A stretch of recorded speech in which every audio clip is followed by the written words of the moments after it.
falando de oração, de certo modo, o mais simples de todos os ritos, a oração, já foi chamada de casa de força da religião. Pode ser a comunicação espontânea de um indivíduo com Deus, e nesse caso não costuma ter uma forma definida, uma vez que é expressa em termos pessoais. Já a oração coletiva normalmente obedece a um padrão bem definido, pode ser lida ou cantada em uníssono, ou entoada como uma antífona, na qual se alternam o que conduz à oração e à assembleia. Determinados atos e gestos estão associados à oração. Muitas comunidades cristãs rezam ajoelhadas no genuflexório.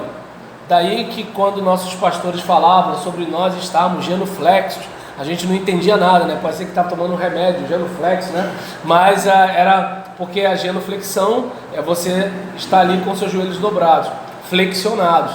E aí, muitas comunidades cristãs rezam ajoelhadas no genuflexório. Alguns oram de mãos postas. Os muçulmanos se inclinam até o chão, na direção de Meca. A oração também pode se relacionar com a dança. O objetivo da dança pode ser invocar a chuva ou preparar seus participantes para a caça ou a guerra.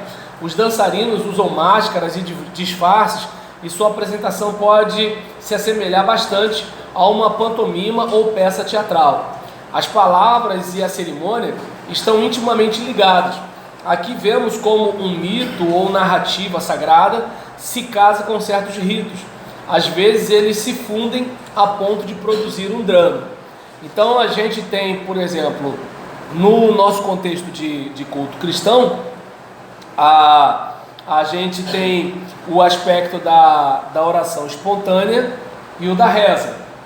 A oração espontânea é muito mais frequente no ambiente protestante, evangélico, pentecostal e neopentecostal, e a reza está mais para o ambiente católico. E alguns lados mais formais do protestantismo, não posso afirmar que eles chamam de reza, mas assim, a liturgia é bastante formal e a coisa vai mais ou menos por aí. E enquanto... Sim. Para não perder aqui, em relação à oração, né?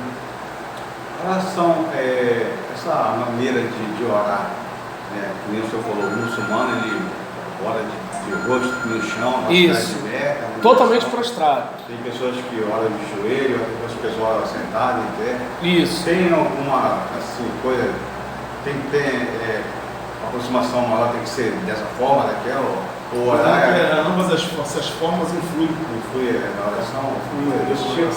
Olha, eu entendo que, como o próprio Jesus falou para a mulher samaritana, que a adoração ela precisa ser espiritual e verdadeira. Então, os que discordarem de mim, por favor, tá, gente? É só um posicionamento meu. Eu posso estar errado e não vou rebater. Mas, por exemplo, você está morto de cansado, chegou, bateu na cama e está conversando com Deus deitado.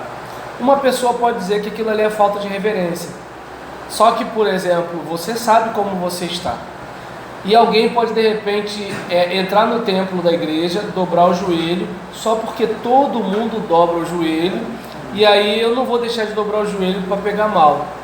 Então, observa bem, que enquanto de um lado você tem alguém que está constrangido de orar deitado, no outro você tem alguém que está constrangido a orar de joelho dobrado. Quando, por exemplo, você está conversando com o seu Pai Celeste. Porque quando a Bíblia fala orar sem cessar, a Bíblia não está falando de uma forma estética.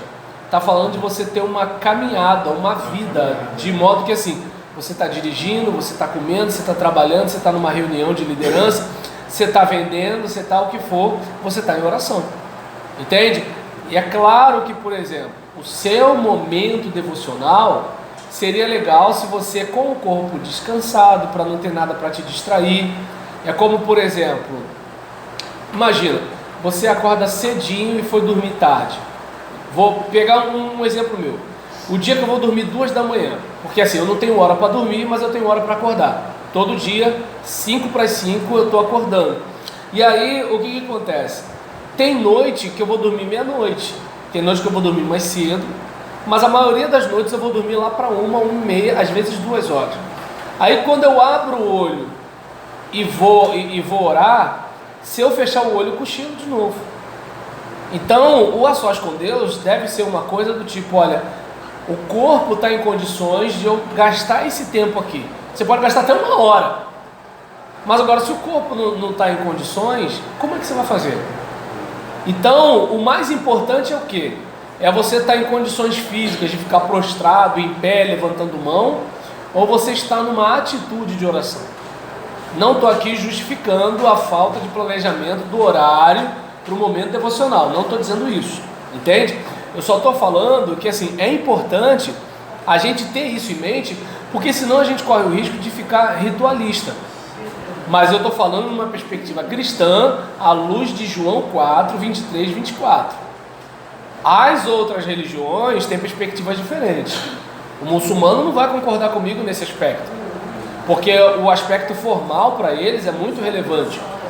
O camarada da dança do candomblé, ele não vai concordar comigo, porque a perspectiva formal é diferente, entende? Então, assim, mas no nosso ambiente evangélico, eu me atrevo a chamar a pessoa para o debate, porque às vezes você pode estar aparentemente orando, quando de repente você está fazendo um negócio só para você apaziguar a sua consciência, e não necessariamente falando com Deus.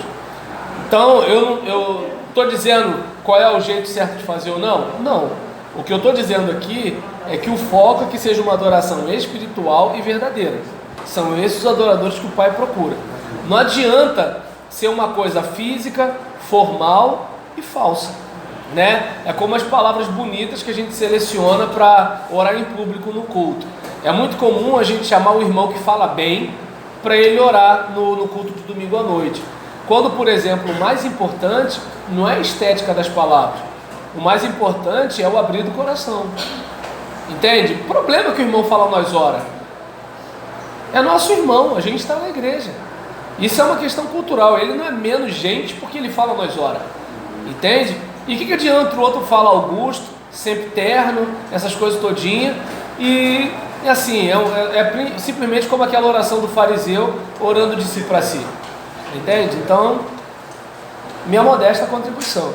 E aí, nesse caso, né, a gente vai observar que o ritual, né, da oração vai ter praticamente em toda religião, pela questão de você verbalizar aquilo que você acredita. Claro que em alguns casos de modo bem formal e em outros de modo bem espontâneo. Beleza? Então, legal. Agora,